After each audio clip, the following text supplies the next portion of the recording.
Hello guys, in this video I'm going to show you how to remove objects from an image in the Lightroom app.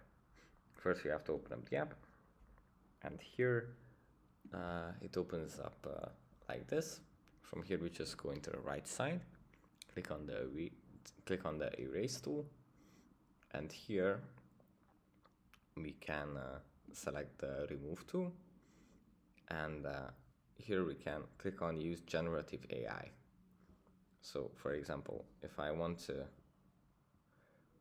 delete this thing, the app is going to recognize the corresponding parts like this, and then I can click on remove, and the AI is going to generate some replacement for it. Or I can just circle it and paint it in, remove,